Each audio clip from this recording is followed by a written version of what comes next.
मेहमान हैं Geojit financial services के senior vice president Gaurang Shah है। शुक्रिया गौरांग सर, हमेशा की तरह आप हमारे दर्शकों को लगातार मदद कर रहे हैं। सर, एक एक करके मैं जो यहाँ पर अब बीटन डाउन जो शेयर्स हैं उनकी बात करूंगा। डी मार्ट सबसे पहले बताइए, एवेन्यू सुपर मार्ट, यहाँ पर आज करीब करीब 3.5% की गिरावट दिख रही है। ब्रोकरेज हाउसेस की सेल रेटिंग का भी यहाँ पर दबाव है। क्या लग रहा है आज की गिरावट में क्या करना चाहिए डी मार्ट में सर? बहुत बहुत धन्यवाद विष्णु जी, आपका सभी को प्रणाम और शुभ दिन हमारे तरफ से। डीमार्ट पर टिप्पणी करने से पहले ईटिनाउ स्वदेश के बेमिसाल और सुनहरे तीसरी सालगिरह पर परमात्मा से प्रार्थना है कि आप इसी प्रकार से, आप आपकी टीम इसी प्रकार से लोगों का मार्गदर्शन करते रहें। अलग अलग कार्यक्रम में आप जो मुहिम चलाते हैं, शेयर बाजार सबका अधिकार उदाहरण के तौर पर, इससे लोग जागरूक होते हैं और हम जैसे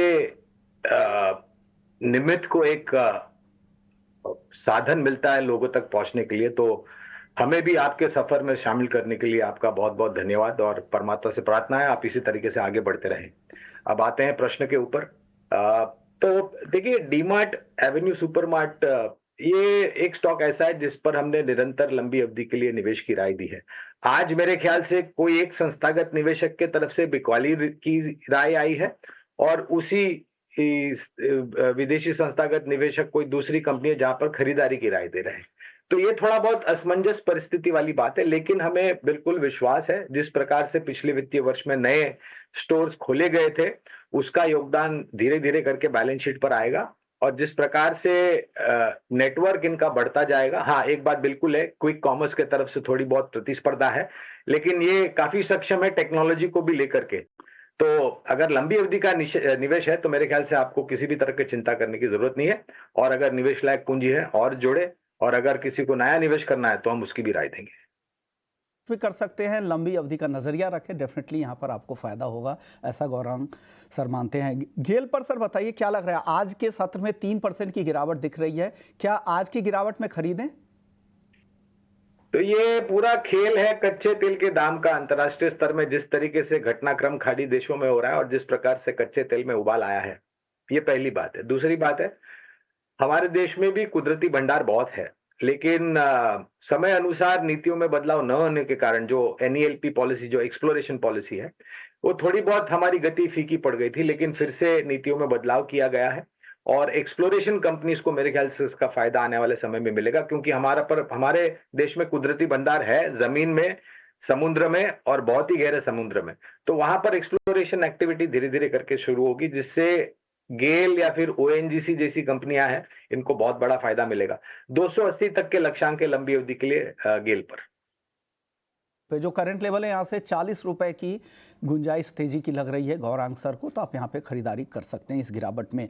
एक और स्टॉक है पीडीलाइट, यहाँ पर क्या व्यू बन रहा है सर? आज के सत्र में यहाँ भी काफी कमजोरी दिख रही है, आगे क्या तेजी आपको दिख रही है? करंट लेवल पे खरीदना चाहिए और वेट करें?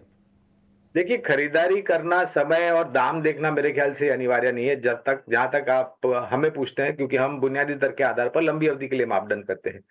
तो हमारे लिए तो समय भी सही है और जो भी स्तर है वो भी सही है। सिर्फ एक ही रणनीति आपकी ये होनी चाहिए कि आपको पूरी ताकत लगा करके निवेश नहीं करना चाहिए। शुरुआत कीजिए 20%, 30%, 40%, जो भी आपके पास जोखिम झेलने की क्षमता है, और फिर जब भी गिरावट आती है तो उसको धीरे धीरे करके आपको जोड़ना चाहिए। इस गिरावट से पहले विश्वमोहन जी, इस स्टॉक ने अच्छा खासा ऊपर के तरफ का दायरा भी दिखाया था और स्पेशलिटी और एग्रोकेमिकल्स को लेकर के तो हमें लग रहा है कि China plus one, Europe plus one, जिस प्रकार से बदलाव हुआ है, कारोबार जिस प्रकार से बाकी अन्य देश किसी एक देश के साथ करते थे और अब महामारी के बाद जो पूरा परिवर्तन हुआ है, उसका सकारात्मक सा असर स्पेशलिटी और एग्रोकेमिकल्स पर पड़ेगा, जहां पर पिडिलाइट या फिर पीआई इंडस्ट्रीज जैसी कंपनियां हैं, विनती ऑर्गेनिक्स जैसी कंपनियां हैं, इनको भी फायदा मिलेगा। ओके, ये अब सरकारी बैंकों की बात करते हैं। यहाँ पर आज अच्छी तेजी दिख रही है। बैंक ऑफ बड़ौदा देखिए करीब करीब 4% की मजबूती दिखा रहा है, बाकी बैंक्स में भी ठीक ठाक तेजी दिख रही है।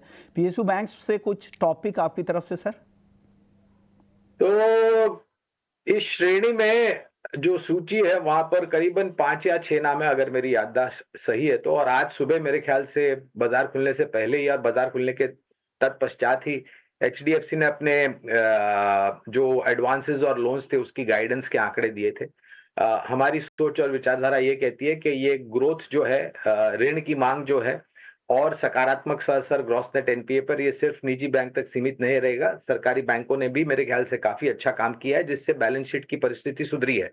State bank of India, bank of Baroda, bank of India, Canara bank, Indian bank और पीएनबी, ये 6 नाम हैं और ये 6 नाम जो हमने अभी-अभी आपके समक्ष रखे हैं, वो बहुत ही सक्षम और मजबूत बैंक्स हैं, सरकारी बैंक्स, जिसमें काफ़ी बैंकों का विलय भी हुआ है और परिवर्तन बहुत अच्छा हो रहा है। इस पीएसयू बैंकों में आपको लग रहा है कि जिस तरह से एक्सपेंशन होगा, लोन ग्रोथ दिखेगी, क्रेडिट बुक उनकी बढ़ेगी, उसका फ़ायदा आगे दिखेगा और यहाँ पर सरकारी बैंक आपको कुछ पसंद है। आईटी सेक्टर कमज़ोर बाजार में भी, इतने उतार चढ़ाव के बीच में भी अपनी तेज़ी बरकरार रखे हुए, 1.5% के आसपास की तेज़ी। दिग्गज आईटी कंपनियाँ इन्फोसिस, विप्रो, यहाँ पर ठीक ठाक तेज़ी दिख रही है। यहाँ से कुछ पसंद आ रहा है आईटी सेक्टर से सर, गौरांग सर?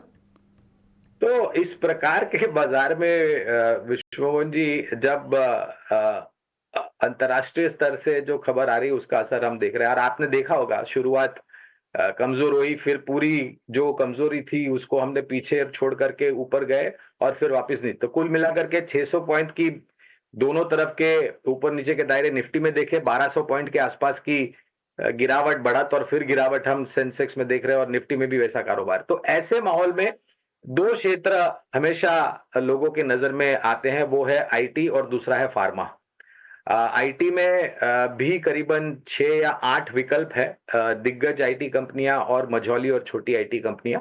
2-2 नाम मैं दोनों में से रख देता हूं आपके सामने। टेक महिंद्रा और टीसीएस प्राथमिकता के आधार पर, मझौली आईटी कंपनियों में परसिस्टेंट सिस्टम्स और कोफोर्ज, और छोटी आईटी कंपनियों में केपीआईटी टेक या फिर टाटा टेक्नोलॉजीज जैसी कंपनियां, टाटा एलेक्सी जैसी कंपनियां, ये भी काफी मजबूत और सक्षम है। आईटी में आपको Tech Mahindra, TCS, Persistent, Coforge, Tata technology जैसी कंपनियां आपको पसंद आ रही है।